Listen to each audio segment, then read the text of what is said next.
হুজুর সাল্লাল্লাহু আলাইহি ওয়াসাল্লাম ইরশাদ ফরমান, যে ব্যক্তি রাত্রের কষ্ট সহ্য করিতে ভয় পায়, অর্থাৎ রাত্রি জাগরণ করতে, ইবাদতে মশগুল হইতে অক্ষম, অথবা কৃপণতার কারণে মাল খরচ করা কঠিন হয়, অথবা কাপুরুষতার কারণে জিহাদে হিম্মত হয় না, সে যেন সুবহানাল্লাহি ওয়া বিহামদিহি বেশি বেশি করিয়া পড়ে।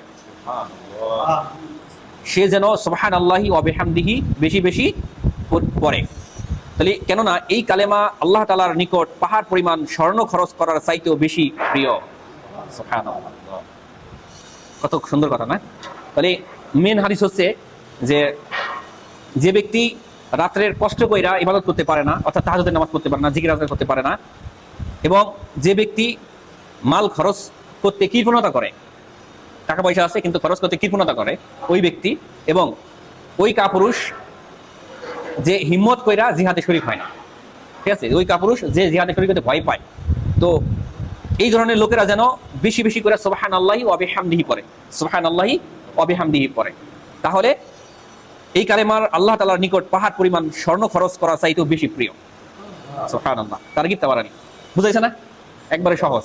মানে যারা তাদের শক্তি থাকতেও জিহাদে যাইতে ভয় পায়, টাকা থাকতেও কৃপণতার কারণে দান খয়রাত করে না, এবং রাত্রে জায়গা তাহাজ্জুদ নামাজ পড়ার শক্তি নাই, দুর্বল, এই লোকরা জানি বেশি বেশি করে সুবহানাল্লাহি ওয়া বিহামদিহি পড়ে। তাহলে মানে কেন এটা ফায়দা বলা হচ্ছে যে আল্লাহ তাআলা কত বড় মেহেরবানি, যাহারা সর্বপ্রকার কষ্ট হইতে বাঁচিয়া থাকিতে চায় তাহাদের জন্য সওয়াব ও উচ্চ মর্যাদা লাভের দরজা বন্ধ করেন নাই। সুবহানাল্লাহ। রাত্রি জাগরণ সম্ভব হয় না, কৃপণতার কারণে টাকা পয়সা খরচ করা হয় না, কাপুরুষতার কারণে জিহাদের মতো মোবারক আমল হয় না।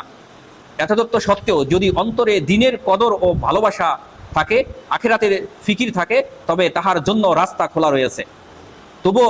তবুও যদি কিছু কামাই করিয়া না নিতে পারে, তবে উহা দুর্ভাগ্য ছাড়া আর কি হইতে পারে।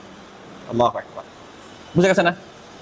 মানে যে এই কালেমাটা যদি সুবহানাল্লাহি ওয়া বিহামদিহি, মানে এটা বেশি বেশি করে পড়বে, তাহলে মানে যে দুর্বলতা আমাদের আছে, তো এইটার দেখা যাচ্ছে এটা সমান মানে, কারণ সে আল্লাহর ভয় করে দেখেই সে এই জিকির করতেছে, ঠিক আছে না? তাহলে তার একটু মানে এভারেজে আইবে, তার নেকি এভারেজ আইবে। কি বলেন?